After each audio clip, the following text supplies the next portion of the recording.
Good morning, everyone. It's Monday. Oh my gosh, another week and the last week of November.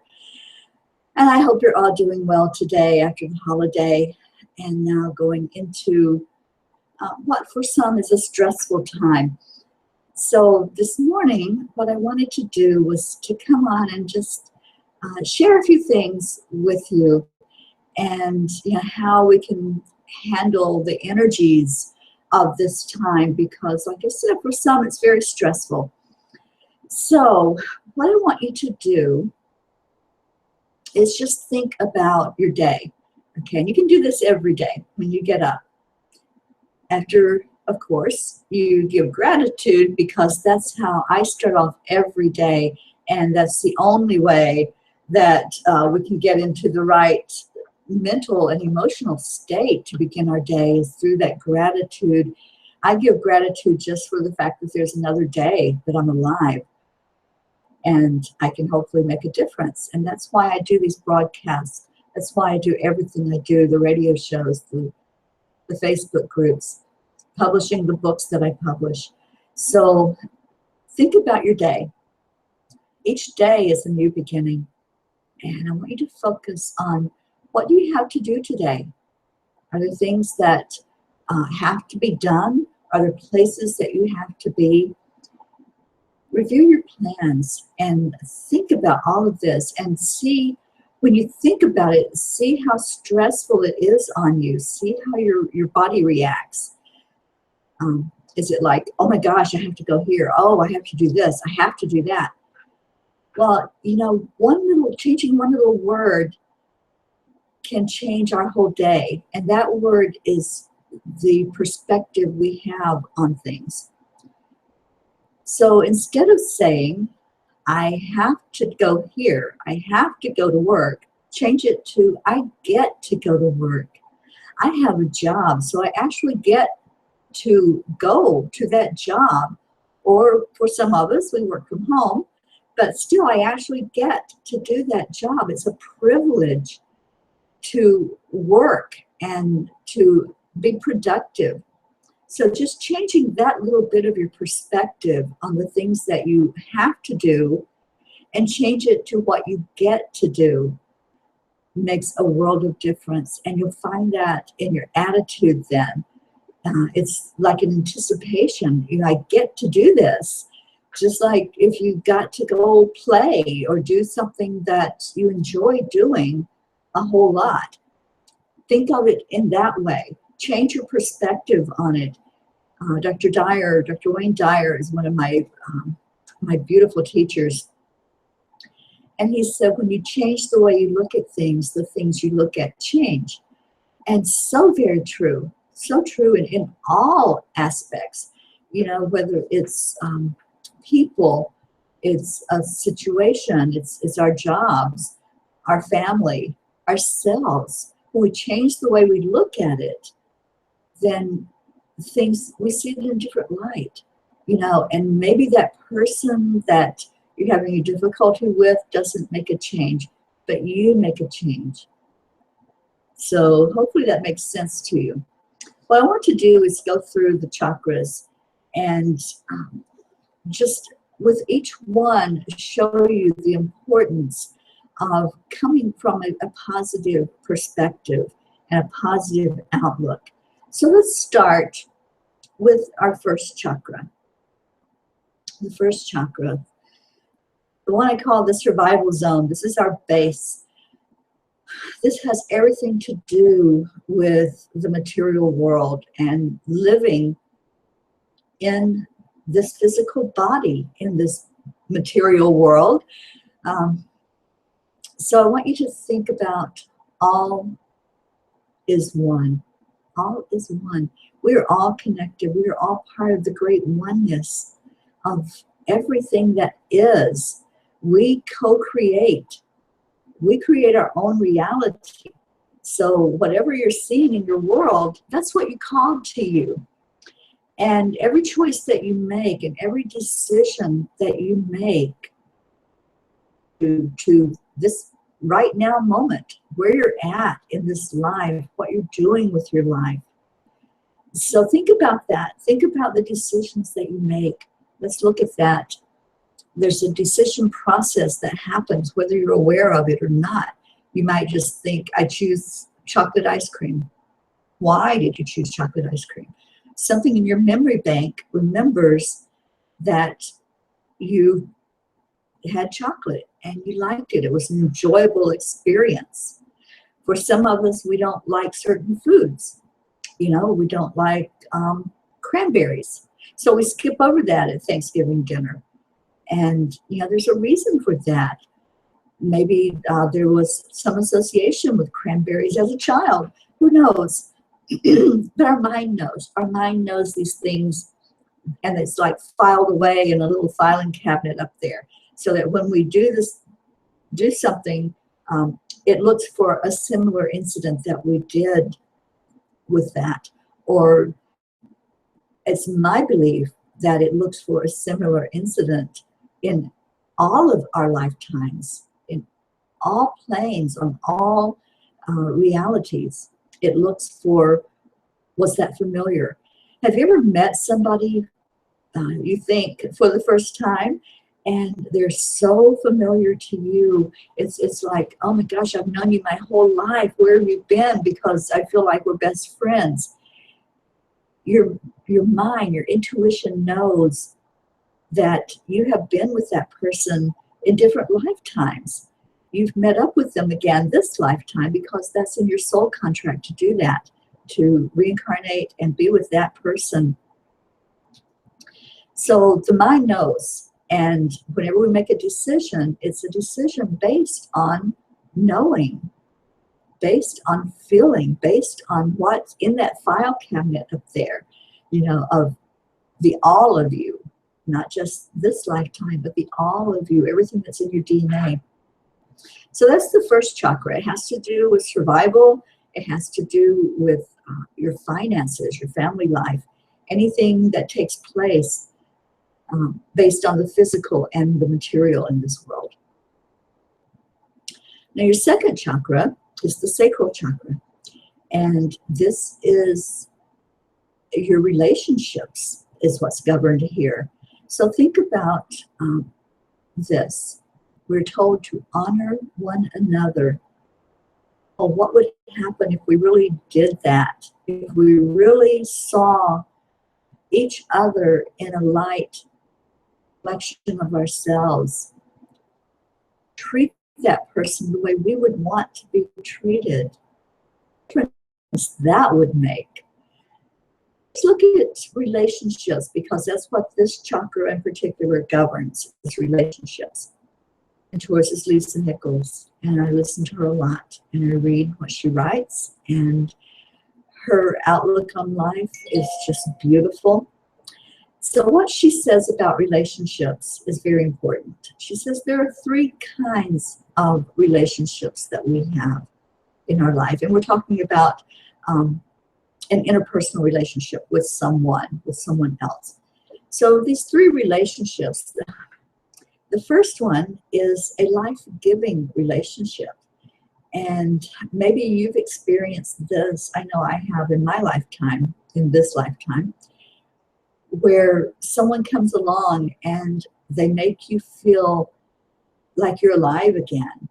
You know, you do things again that you didn't do for yourself while you were alone in a situation.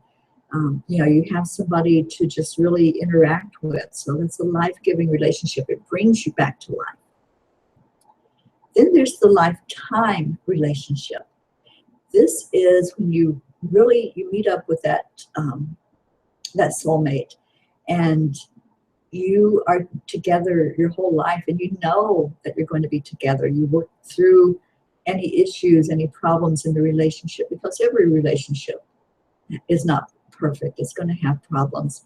But your lifetime partner, you know this, you've made this soul contract that that's who you're going to be with, and that is who you're with your whole life. I do know people like that.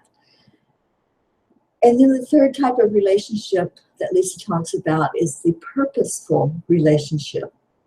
And this is the most common relationship for most people. The relationship is one that you get into and it serves a purpose. You know, whatever that purpose may be, it may be to bear children, it may be just to get you through a certain period in your life, it may be a learning experience. Whatever that purpose is, that was something that you set before you even reincarnated into this lifetime. So once that purpose is done, that relationship then is over, you know. But a lot of us don't want to let it go. And these are where the stressful relationships come in, because we both know that relationship has served its purpose and now it's time to move on. But we want to hold on to it anyway. So what we do is, you know, we try to manipulate, we try to, you know, force that relationship. But if your sacral chakra is open and balanced, then you get more of a sense of what is going on with your relationships. So it's like, oh, now I understand. Now I see that that was one of those purposeful relationships. And it doesn't mean that you just throw it away at, you know, at the first sign of problems. Really look at what's going on. Look at that relationship and see if that's what it is, or if it's, you know, just a problem that needs to be worked through. So definitely do your insight work and your inside work, and really look at everything that's happening in your life. And in relationships, focus right on that third chakra and let that be open and get the perspective that you need to get. Now, that brings us to our third chakra, which is the power center, your personal power. And right now, I'm on this mode of taking back personal power and helping others to see that you can take back your personal power. This chakra is the solar plexus chakra. It's right at the top of the abdomen, and it's where you get those gut instincts. This is where you know things without knowing things. Your gut just tells you, and this is where you know who you are in this lifetime. You know what you are. You know what you're all about. So get in touch with this chakra when you really need that personal power. And all of us do. All of us need to always know that we are powerful beings. We are spirit. And being spirit means that we deserve great and wonderful things in life. And who's telling you this? You need to be telling you this. You need to be looking in that mirror and saying, you are amazing. You are enough. You are loved. And once you do more of that and say those affirmations, you'll find this chakra really opening up, and you'll find more love in your life for yourself. So that brings us to the next chakra, the fourth chakra, which is the heart chakra, your emotional power. And I want you to think about love is divine power. Think about that for a minute. You know, I do mediumship work where I connect with those who have passed on from this lifetime, from this physical body. And every one that I've ever connected with has given out such an overwhelming sense of love, a sense of nothing else matters except love. So when we're really open to that, when we let that love center, which is our heart center, to others loving us, to us loving us. When's the last time you said, I love you, to you? Look in that mirror and say, I love you. And say it from your heart center. Really mean it. Really make it powerful. Because it is powerful. Love is the most powerful thing that exists. And it's the only thing we take with us when we leave this lifetime. So really look at the love that you have for others. And are you showing them? Are you telling them? How do you treat others in your life? Are you giving out gratitude? Are you saying, I'm so thankful for you. I appreciate you being in my life. These are things you can do to increase that sense of love that's there in this chakra. The next chakra is the throat chakra. This is our communication center, but it's also where our personal will is. So do you have that personal will to put yourself out there and speak your truth and speak up for yourself? Is your personal will in line with divine will for your life and for others? Are you going against the grain, or are you saying, I am a worthy, deserving person, and I'm going to speak my truth. I'm going to let others know how I feel about being put down for it, not worrying about being laughed at. It's me and who I am, and this is why I'm here this lifetime, to share myself with others. Be aware that when you close off this chakra, and a lot of us do that just for those reasons I just mentioned. You know, maybe we have that fear that we say something, somebody will say something bad about us, or attack the way we think, or say, oh, that's not right. So instead of saying our thoughts, we just close it off and we push that down. We don't let our inner child be heard a lot of times. You know, that inner child that wants to be heard, that wants to voice what they're feeling. Let it out there, put it out there, and see what a difference that's going to make. And that brings us then to the second chakra, which is the third eye chakra, your intuition center. And I want you to think about here, honor one another. Honor one another.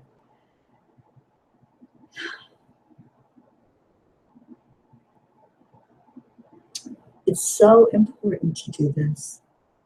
And that's what the gratitude is all about. You're honoring another person by saying, I appreciate you. I thank you for being in my life. This is about your mental intuition. And a lot of times we just know when we're in the company of somebody else, we know that they need a hand up, that they need a smile, they need a word of encouragement. This all comes from that intuition. And when your third eye is open and your intuition is open, then, yeah, they don't have to come to you and say, will you please help me? Will you please pray for me? Because you just know that they need this. So trust what you cannot see more than what you can see. Listen to that voice that's whispering there in your ear. And then the crown chakra, the seventh chakra, is our spiritual power. And I want you to think about living in the present moment, living in the now. Eckhart Tolle says that all we have is now, this very moment that we're in. Yes, we've lived a life, we've experienced things, thoughts constantly, and our thoughts are prayers. Our thoughts are prayers. We're praying constantly and putting things out there. So what you need to think of is let go of your past. Don't anticipate the future. Just live in the presence of the now, which is the presence of the divine.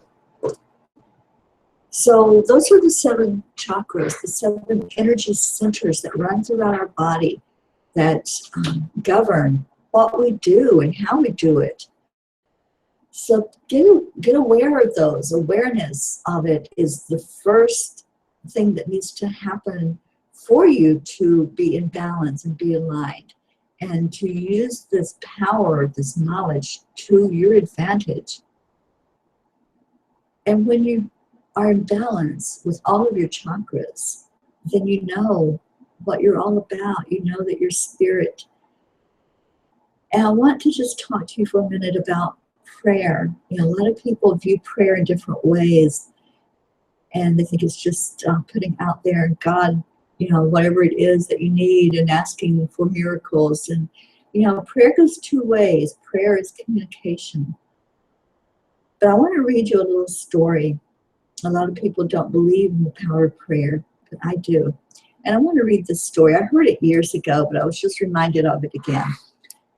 And the story says, once there was an injured little orphan boy who was hurried to the hospital where it was determined that he needed an immediate operation. When he was wheeled into the operating room, he heard the doctors and nurses discussing his problem. He knew that it was very serious. The young boy spoke to a doctor as they were preparing to give him the anesthetic. Doctor, before you begin to operate, would you pray with me? The doctor, with seeming embarrassment, offered an excuse and said, I can't pray with you. The boy asked the other doctor with the same result. Then the boy said, if you can't pray with me or for me, will you please wait while I pray for myself? They removed the sheet and he knelt on the operating table. He bowed his head. God, I am just an orphan boy, and I'm awful sick. Won't you please make me well? Bless these men who are going to operate, that they'll do it right. Make me well. I'll try to grow up and be a good man. Thank you, God. When the little boy was finished, he laid down. The doctors and nurses' eyes were filled with tears. The child said, I'm ready now. The operation was performed. The boy was taken back to his room. He was well on his way to recovery. Sometime afterward, the experienced surgeon remarked, I have operated on hundreds of people, men and women who thought they had faith to be healed, but never until I stood over this little boy have I felt the Spirit of God as I felt then. That boy opened the windows of heaven and talked to his God as one would have talked to his friend, face to face. I want to say to you that I am a better man for having heard a little boy pray. Powerful, huh? We never know the difference that we're going to make in someone's life. To pray, talk to God, talk whatever you envision your God as being. Talk to that entity, that power that's bigger than you, that's higher than you. You know, if you're talking to your higher self, if you're talking to the angels, if you're talking to ascended masters, or if you're going right to the source of all, the source that created everything. Pray. And in prayer, just like this little boy, just talk like you're talking to a friend. Make it personal. State what it is that's on your mind. You can say it out loud. You can say it to yourself. It doesn't matter. But just pray and let others know that you pray. Don't be ashamed of it, because you never know whose life you might touch by saying a word of prayer for them, for lifting them up. I believe in miracles. I believe in miracles happen when we put love out there and we shine our light. We're called light workers for a reason, because we shine that light out into the world and let others that are in darkness see that there is hope. There really is hope. I have a book coming out in December. It's called Changes. It will change when you change. And it's all about a decision point in your life, having to decide to go one way or another, staying in your old patterns, your familiar patterns, your life around and making a difference. And the purpose of the book, the intention of this book, is to show others that there is hope. There is hope and there's help. And there's others that have been through what you've been through. I've been through a lot in my lifetime, and I share my personal story in that book, as well as others who have shared theirs. And so I pray that you will look at that and help us to spread this out there. We're going to be putting it in shelters. We're putting it in homeless shelters, in women's shelters, abuse shelters, hopefully in nursing homes, places like that where people can read and relate to things that others have been through, not to show victimhood, but to show thriving, to show rising above what it is that tried to hold us back this lifetime, what we gave our power away to, showing that we can take our power back. And the way we take our power back is through awareness. And as I guided you through those 7 chakra points, being aware of them, being educated on what each one represents and how we can open each one and let that then be our guide, let our intuition guide us, let our love that's in our heart chakra guide us. When you're guided by love, you're going to be led more to others who are guided by love. And you're going to find yourself in more positive environments. You're going to find your happiness level increasing. You're going to find yourself giving gratitude for everything in your life, the little things, because the more you give gratitude, the more you're going to have to be grateful for. And I'm not talking about material things. You're going to have things to really be grateful for in your life. You're going to have people to be grateful for. So put out that word of gratitude. I thank all of you for listening today. I thank you to those who will watch this on the replay. And I send you blessings of love and light. I pray that your day will be joyful, that you'll find moments to smile, moments to laugh, and find something that uplifts you. For me, it's music. I love music. I love song. I have a singing bowl, a Tibetan singing bowl. So every once in a while, I'll just play that, just to let that music go into my soul and uplift me. So if you got benefit from this and more about how you can live that life of gratitude and that life of freedom from the stress, contact me. My website is angelspeakers.com. That's all one word, Angelspeakers. I have a Facebook group called Angelspeakers, and I welcome you to check that out. And look at my videos that are here on YouTube. I do meditations. I do many different things. I also do energy healing.